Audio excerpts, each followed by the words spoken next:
भारतीय जलवायु और प्राकृतिक वनस्पति आपने पढ़ा। मैं मानता हूं कि भारतीय जलवायु प्राकृतिक वनस्पति में कुछ कुछ चीज़ें छूटी हुई हैं। अगले वीडियो में सारा कुछ एक साथ कंपाइल कर दूंगा, मैं कुछ भी छूट नहीं दूंगा, भरोसा रखिए। आइए आज मिट्टी अध्याय पर चर्चा करते हैं। मृदा अर्थात सॉइल। तो भारत में 8 तरह की मिट्टियाँ पाई जाती हैं, आगे बताऊंगा। तो भारत की मिट्टियों पर चर्चा करने से पहले भारत की मिट्टियाँ तो तब जानेंगे ना जब पहले मिट्टी को जान लें, मृदा को। सॉइल क्या होती है, निर्माण कैसे होता है, निर्माण प्रभावित करने वाले कारक कौन कौन से हैं मिट्टी को, और मिट्टी का संगठन कैसे होता है, यानी किन किन वस्तुओं से मिलकर मिट्टी बनती है ना। अम्लीय मृदा क्या होती है, क्षारीय मृदा क्या होती है।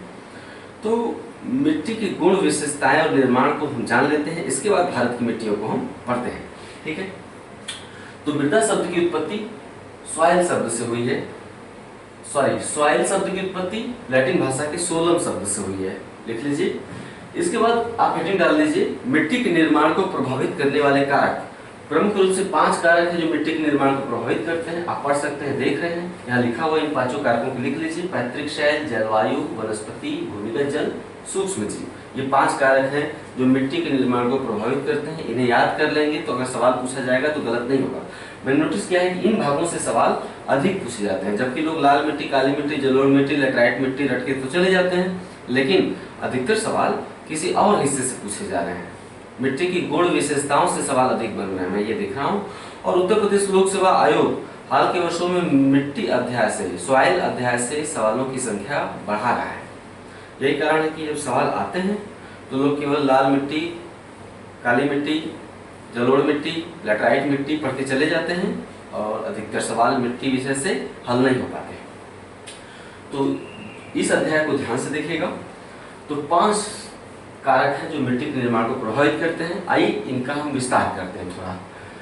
पैतृक शैल, चट्टानें टूटती फूटती रहती हैं, क्योंकि नदियां पर्वतीय क्षेत्रों से बहती हैं तो चट्टानों को तोड़ती रहती हैं। इसी तरह वर्षा होती है, फिर गर्मी पड़ती है, फिर वर्षा होती है, फिर धूप आता है, वर्षा होती है, धूप आता है। इसके चलते चट्टानों में दरारें पड़ जाती हैं, फिर चटकन पड़ जाती है, चट्टानें टूटकर भुरभुरी होती रहती हैं।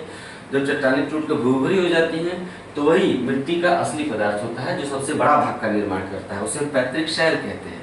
चट्टानें जब टूटकर भुरभुरी हो जाती हैं तो वही चट्टानों को हम पैतृक शैल कहते हैं। यानी पैतृक शैल से क्या मिलता है, आधारभूत खनिज और पोषक तत्व मिलता है।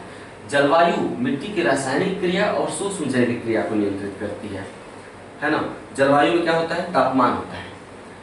तापमान को जलवायु में तापमान और वर्षण को शामिल करते हैं, है ना। तो तापमान अगर कहीं ज्यादा होता है तो मिट्टी की रासायनिक क्रिया तेज हो जाती है। तापमान कम होता है कहीं तो मिट्टी की रासायनिक क्रिया धीमी हो जाती है, यानी मिट्टी का विकास बाधित होता है। तो जलवायु रासायनिक क्रिया को नियंत्रित करती है और सूक्ष्म जैविक क्रिया को नियंत्रित करती है। कैसे? मिट्टी में सूक्ष्म जीव होते हैं, जीवाणु और कवक।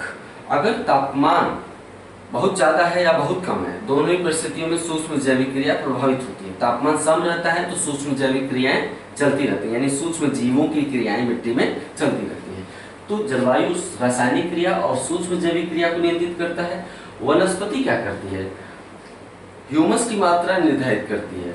मिट्टी में जो कार्बनिक पदार्थ होते हैं, कार्बनिक पदार्थ मतलब जैविक तत्व, जैविक तत्व मतलब जीवों के अंश, वनस्पतियों और जीवों के अंश, सड़े गले अंश जो मिट्टी में मिल जाते हैं उन्हें हम क्या कहते हैं, जैविक तत्व या ह्यूमस।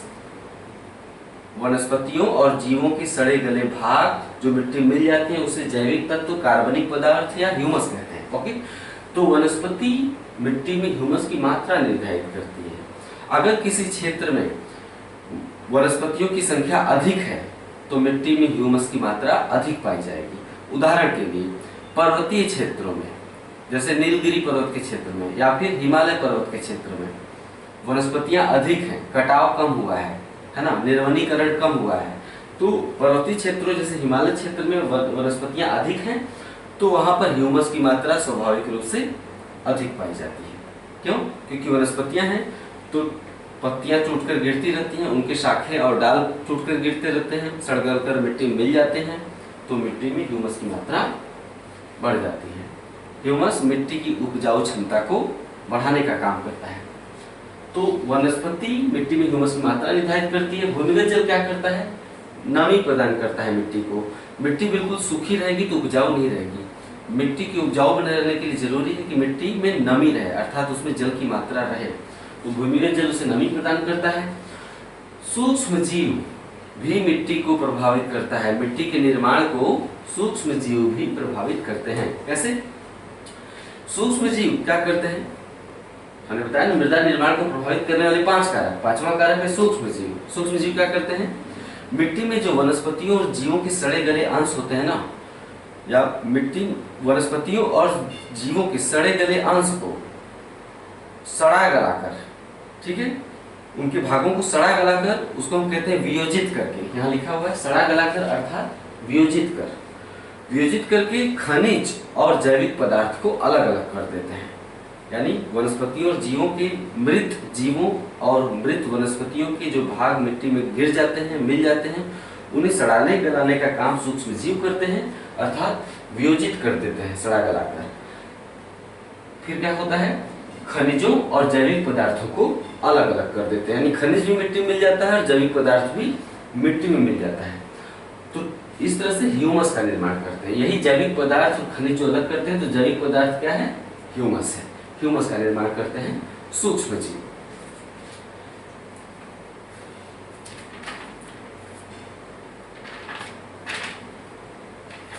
मैंने थोड़ी देर पहले बताया कि जलवायु मिट्टी में रासायनिक क्रिया और सूक्ष्म जैविक क्रिया को नियंत्रित करता है। आइए इसे थोड़ा और विस्तार देते हैं, ठीक है। उदाहरण के लिए मैं जलवायु कारक को पढ़ा रहा हूं। उदाहरण के लिए किसी क्षेत्र में अगर मूसलाधार वर्षा अधिक होती है, ठीक है, किसी क्षेत्र में मूसलाधार वर्षा अधिक होती है तो निक्षालन क्रिया प्रभावित हो जाती है। निक्षालन,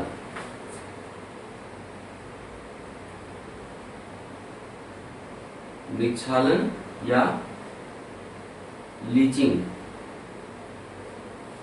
निक्षालन या लीचिंग क्रिया प्रभावित हो जाती है अगर किसी क्षेत्र में मूसलाधार वर्षा अधिक होती है। निक्षालन क्या होता है? लीचिंग क्या होती है? जहां अधिक वर्षा होती है वहां मिट्टी के जो खनिज पदार्थ और पोषक तत्व होते हैं पानी के साथ रिस रिस कर निचले स्तरों में पहुंच जाते हैं। मिट्टी के खनिज पदार्थ और पोषक तत्व पानी के साथ रिस कर मिट्टी के निचले स्तरों में पहुंच जाते हैं। इसे हम निक्षालन कहते हैं। निक्षालन के परिणाम स्वरूप खनिज पदार्थ और पोषक पदार्थ निचले स्तरों में चले जाते हैं, इसलिए ऊपरी परत जो है अनुर्वर हो जाती है, अनउपजाऊ हो जाती है, उसकी उपजाऊ क्षमता काफी हद तक घट जाती है। उदाहरण के लिए जो भी बोल रहा हूं लिखते जाइए। उदाहरण के लिए केरल में पश्चिमी घाट पर वर्षा बहुत ज्यादा होती है, ठीक है। तो पश्चिमी घाट क्षेत्र में मिट्टी में जो सिलिका पदार्थ होता है उसका निक्षालन हो गया है, यानी सिलिका पदार्थ रिस रिस कर पानी के साथ निचले क्षेत्रों में चला गया है। आप जानते हैं कि जो क्रस्ट होता है ना, क्रस्ट यानी पृथ्वी की सबसे ऊपरी परत, मिट्टी उसी पे पाई जाती है। तो क्रस्ट किन चीजों से मिलकर बना है? क्रस्ट में सबसे ज्यादा कौन सा तत्व है? ऑक्सीजन है। दूसरा नंबर सिलिका, फिर एल्यूमिनियम, फिर लोहा। क्रस्ट में सबसे ज्यादा पाए जाने वाले 4 तत्व कौन से हैं? ऑक्सीजन, सिलिका, एल्यूमिनियम और लोहा। तो सिलिका है ना मिट्टी में, तो पश्चिमी घाट पर केरल में अधिक वर्षा होती है, इसके चलते जो सिलिका पदार्थ है रिस कर निचले स्तरों में चला गया है। यानी निक्षालन क्रिया के परिणाम स्वरूप ही केरल में लैटराइट मिट्टी का निर्माण हुआ है। लैटराइट मिट्टी का निर्माण कैसे हुआ है? निक्षालन क्रिया के परिणाम स्वरूप हुआ है। यानी लैटराइट मिट्टी कैसे मिट्टी है? एक निक्षालित मिट्टी है। उसे आप लिखेंगे जो भी बोल रहा हूं। लैटराइट मिट्टी एक निक्षालित मिट्टी है, अर्थात उसका निर्माण निक्षालन क्रिया के परिणाम स्वरूप हुआ है। जो लैटराइट मिट्टी होती है या कोई भी निक्षालित मिट्टी खाद्यान्नों की खेती के लिए, खाद्यान्न मतलब चावल, गेहूं, खाए जाने वाली फसलें, दाल, तो खाद्यान्नों की खेती के लिए उपयुक्त नहीं होती। क्यों? क्योंकि उसका निक्षालन हो गया है। तो ऐसी मिट्टी चूंकि खाद्यान्नों की खेती तो हो नहीं सकती, इसलिए उसमें हम पेय पदार्थ या मसालों की खेती करते हैं। पेय पदार्थ या जैसे चाय, कॉफी या मसालों की खेती है ना, या फिर रबड़ उगा लेते हैं, नारियल उगा लेते हैं, क्योंकि इन चीजों को बहुत ज्यादा पोषक पदार्थों की जरूरत नहीं होती है। इन चीजों को उगाने के लिए मिट्टी को बहुत ज्यादा पोषण मान की जरूरत नहीं होती है। तो इसलिए यही कारण है कि केरल में पेय पदार्थों की खेती होती है, मसालों की खेती हो जाती है, ठीक है। इन पदार्थों के उत्पादन में केरल आमतौर पर नंबर 1 भी है। आगे कृषि क्षेत्र में चर्चा होगी। तो इसी प्रकार मैं जलवायु कारक पढ़ा रहा हूँ। इसी प्रकार शुष्क क्षेत्र जैसे राजस्थान में गर्मी अधिक पड़ती है तो वाष्पीकरण अधिक होता है। शुष्क क्षेत्रों में, ड्राई लैंड में, जैसे राजस्थान में गर्मी अधिक पड़ती है तो वाष्पीकरण अधिक होता है। वाष्पीकरण अधिक होता है यानी जो भूमिगत जल होता है वो हमेशा उड़ता रहता है। तो भूमिगत जल जब हमेशा उड़ता रहता है ना, मिट्टी में अगर वाष्पीकरण क्रिया प्रभावित है शुष्क क्षेत्रों में तो केशिका क्रिया प्रारंभ हो जाती है। जो भी बोलूंगा लिखेंगे। अगला पॉइंट बता रहा हूं जलवायु कारक में कि जहां पर शुष्क क्षेत्र होता है, ड्राई लैंड होता है, उदाहरण के लिए राजस्थान में, वहां पर वाष्पीकरण क्रिया अधिक होती है। वाष्पीकरण क्रिया अधिक होने के चलते मिट्टी में केशिका क्रिया प्रभावित होने लगती है। केशिका क्रिया क्या होती है? यहाँ पे लिख दे रहे हैं केशिका। ठीक है,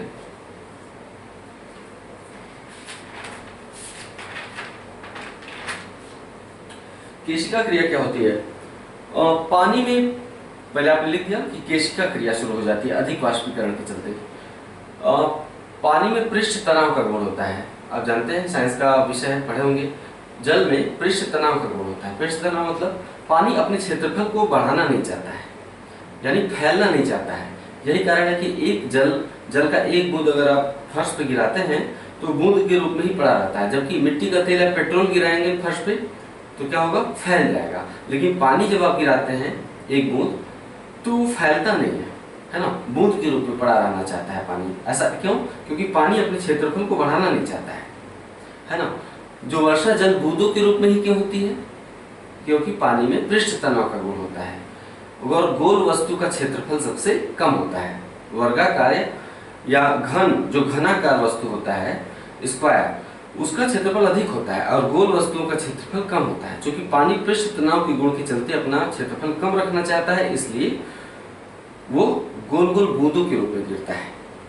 ठीक है, पृष्ठ तनाव के गुण के कारण ही आपने देखा होगा कि पानी का गिलास अगर भर जाए उसके बावजूद भी आप उसमें पानी बूंद बूंद टपकाते जाएं तो पानी गिलास से बाहर नहीं छलकेगा, यानी गिलास के ऊपर तक पानी उठ जाता है और पानी गिरता नहीं है ना। तो ये कैसे होता है? पृष्ठ तनाव के गुण के कारण ही होता है।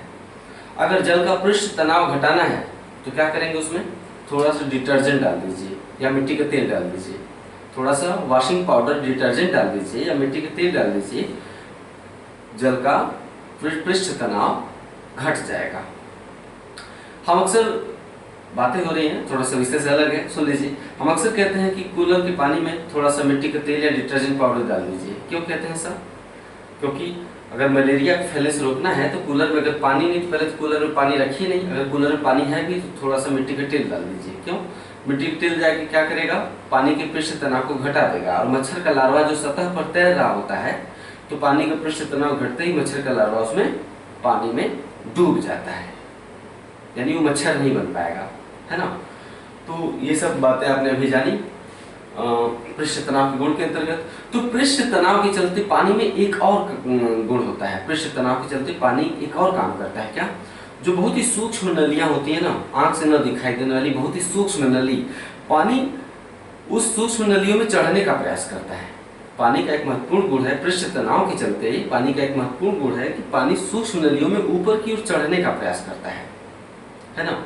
गुरुत्वाकर्षण प्रभाव नहीं डाल पाता है, गुरुत्वाकर्षण को पीछे छोड़कर पानी सूक्ष्म नलियों में अपने आप ऊपर उठने लगता है।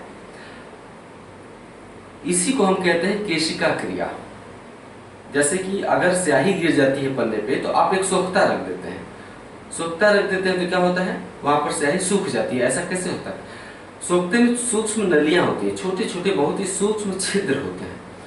स्याही या पानी के ऊपर सोखता रखते ही पानी स्याही वहां से उड़ जाता है। कहाँ चला जाता है? सोखते की सूक्ष्म नलियों में ऊपर की ओर चढ़ जाता है पानी या स्याही। ऐसा क्यों होता है? केशिका क्रिया के कारण। इसे हम कहते हैं केशिका क्रिया। ठीक है, तो जब अगर गुरुत्वाकर्षण नहीं हो, यानी अंतरिक्ष में, अगर अंतरिक्ष में नहीं हो, गुरुत्वाकर्षण क्रिया प्रभावी नहीं हो, यानी आप अंतरिक्ष में हो, तो अंतरिक्ष में केशिका क्रिया किस हद तक होगी? अनंत तक होगी। यानी सूक्ष्म नली अगर दे दी जाए तो पानी अनंत तक ऊपर चढ़ती रहेगी, है ना। पृथ्वी पर उसके ऊपर चढ़ने की एक सीमा है, क्योंकि गुरुत्वाकर्षण प्रभाव काम करता है। तो जब वाष्पीकरण होता है भूमिगत जल का, तो पानी के साथ साथ जल में चूना होता है। जल में क्या होता है? चूना होता है। इसीलिए हम किचन में पानी में पीने के लिए आरओ का प्रयोग करते हैं, है ना। आरओ क्या करता है? पानी को छान देता है, जिससे हमें शुद्ध जल प्राप्त होता है। अगर आप आरओ का प्रयोग नहीं करते हैं तो प्लास्टिक के बर्तन जिसमें आप पानी भरते हैं उसमें बाहर बाहर चूना लग जाता है। अगर प्लास्टिक की किसी बोतल में आप फ्रिज में पानी रखने के आदी होते हैं, अगर प्लास्टिक के बर्तन में आप आरओ का पानी नहीं डालते हैं तो आपने देखा होगा कि ढक्कन के आसपास, बोतल के ढक्कन के आसपास सफेद सफेद पदार्थ लग जाता है ना। उसको नाखून से खुरचने पर वो छूट जाता है, वो चूना पदार्थ होता है। वो तब आता है जब पानी को छाने बिना ही आप इस्तेमाल करते हैं, तो वो सिद्ध हो जाता है कि पानी में चूना होता है। तो जो बड़े पैमाने पर भूमिगत जल का वाष्पीकरण होता है, भूमिगत जल, तो केशिका क्रिया प्रारंभ हो जाती है। यानी मिट्टी भूमि के छिद्रों या मिट्टी के छिद्रों से होकर पानी ऊपर उठने का प्रयास करता है। तो जल के साथ साथ जल में घुला हुआ चूना भी ऊपर उठने का प्रयास करता है। तो पानी तो भाप बनकर उड़ जाता है, लेकिन जो चूना पदार्थ होता है मिट्टी के ऊपरी सतह पर बिछ जाता है। क्या बिछ जाता है? चूना पदार्थ मिट्टी के ऊपरी सतह पर बिछ जाता है। तो वही मैं बता रहा था, इसे हम कहते हैं केशिका क्रिया। तो मैं बता रहा था कि शुष्क क्षेत्रों में, जैसे राजस्थान में गर्मी अधिक पड़ती है, तो वाष्पीकरण की दर अधिक हो जाती है। वाष्पीकरण अधिक होने से भूमिगत जल में केशिका क्रिया प्रारंभ हो जाती है, जिसके परिणाम स्वरूप राजस्थान जैसे शुष्क क्षेत्रों में भूमि के ऊपरी सतह पर चूना पदार्थ या कैल्शियम की परत बिछ जाती है। यह क्या करता है? मिट्टी को अनउपजाऊ बना देता है, उसकी उर्वरता को घटा देता है। आप समझ गए? तो जलवायु कैसे प्रभावित करता है, काम करता है? दो तरीके से, एक वर्षा के द्वारा, दूसरा अधिक तापमान के द्वारा। अब आप आगे पढ़ेंगे मृदा का संगठन, कंपोनेंट्स। मृदा किन किन वस्तुओं से मिलकर बनी है? इसके अंतर्गत मुख्य रूप से 5 तत्व हैं जिनसे मिलकर मृदा बनती है। पहला खनिज पदार्थ, ह्यूमस, मृदा जल, वायु, जीव। इन पांचों चीजों को मिट्टी में शामिल करते हैं। इन पांचों चीजों से मिलकर मिट्टी का निर्माण होता है। यानी केवल बालू या खनिज पदार्थ जो चट्टान से प्राप्त होता है, केवल वही मिट्टी का निर्माण नहीं करता। जब तक ये पांचों वस्तुएं नहीं मिलेंगी, मिट्टी का निर्माण नहीं होगा। समझ गए आप?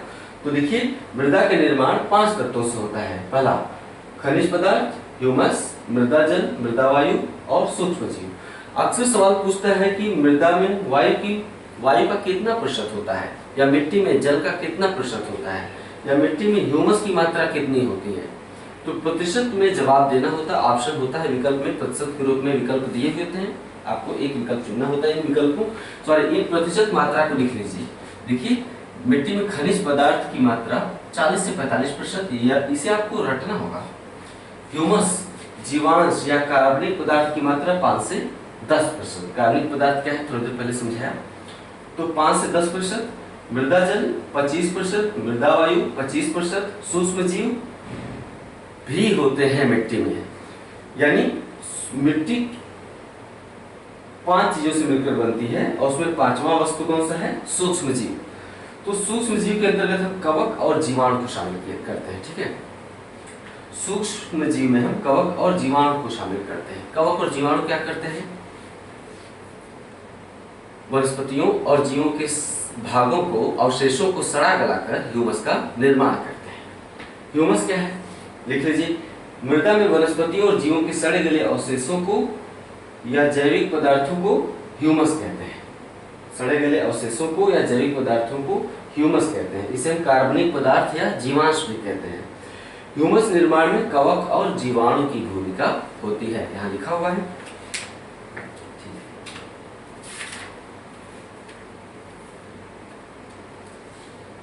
जो उष्णकटिबंधीय मृदा होती है, ट्रॉपिकल सॉइल, विषुवत रेखा के आसपास पाई जाने वाली जो मिट्टी होती है, उसमें ह्यूमस की मात्रा कम होती है। उदाहरण के लिए लेटराइट मिट्टी। लेटराइट मिट्टी भारत के दक्षिणी भागों में पाई जाती है, यानी उष्णकटिबंधीय क्षेत्रों में पाई जाती है, तो उसमें ह्यूमस की मात्रा कम होगी।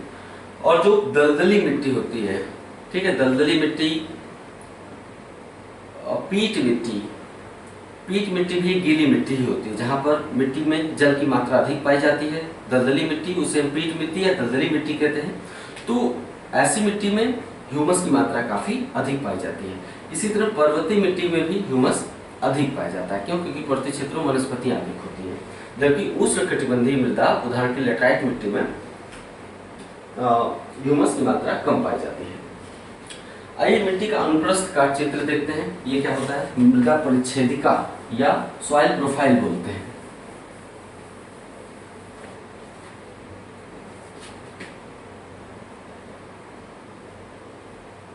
मृदा परिच्छेदिका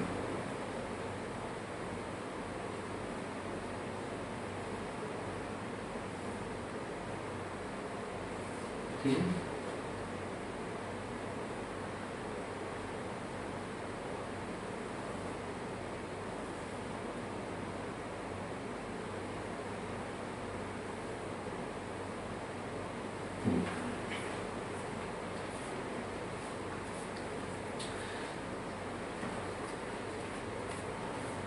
किसी भी मिट्टी के अनुप्रस्थ काट चित्र में, अनुप्रस्थ काट चित्र मतलब ऐसे नीचे की तरफ जाएंगे, तो किसी भी मिट्टी के अनुप्रस्थ काट चित्र में अर्थात वर्टिकल सेक्शन में विभिन्न संस्तर दिखाई पड़ते हैं, अर्थात होराइजन्स, विभिन्न संस्तर दिखाई पड़ते हैं मिट्टी के। इन संस्तरों को हम ऐसे बना देते हैं, ठीक है। एक संस्तर, दूसरा संस्तर, तीसरा संस्तर और ये चौथा संस्तर है ना, A, B, C, D। मृदा के अनुप्रस्थ काट चित्र में अर्थात वर्टिकल सेक्शन में विभिन्न संस्तर दिखाई पड़ते हैं, अर्थात होराइजन्स दिखाई पड़ते हैं, जिसे हम मृदा परिच्छेदिका कहते हैं। इन्हीं संस्तरों को हम क्या कहते हैं? मृदा परिच्छेदिका अर्थात सॉइल प्रोफाइल, सॉइल प्रोफाइल कहते हैं। साधारणतया किसी भी मिट्टी में 4 संस्तर होते हैं। मृदा परिच्छेदिका में आमतौर पर 4 संस्तर होते हैं, A, B, C और D। इन चारों संस्तरों में जो ऊपरी संस्तर होता है ये सबसे ज्यादा उपजाऊ होती है, यानी जो ऊपरी मिट्टी अर्थात ऊपरी संस्तर होता है A सेक्शन, वो सबसे ज्यादा उपजाऊ होता है। और जो पौधों की जड़ें होती हैं, पौधों की जड़ें इसी संस्तर में फैली होती हैं। किस संस्तर में? संस्तर A में ही पौधों की जड़ें फैली होती हैं, अर्थात पौधों की जड़ें कहां से पोषक पदार्थ और जल प्राप्त करते हैं? सेक्शन ए से प्राप्त करते हैं। ये हो गया मृदा परिच्छेदिका। इसके बाद अगला वीडियो जिसमें हम पढ़ेंगे मिट्टी की अम्लीय गुण और क्षारीय गुण, उस पर हम चर्चा करेंगे। उसके बाद हम जस्ट भारतीय मिट्टियों पर चर्चा करेंगे। तो जुड़े रहिए। शीघ्र ही मैं मिट्टी को पढ़ाकर भारतीय कृषि में प्रवेश करूंगा। ओके, नमस्कार।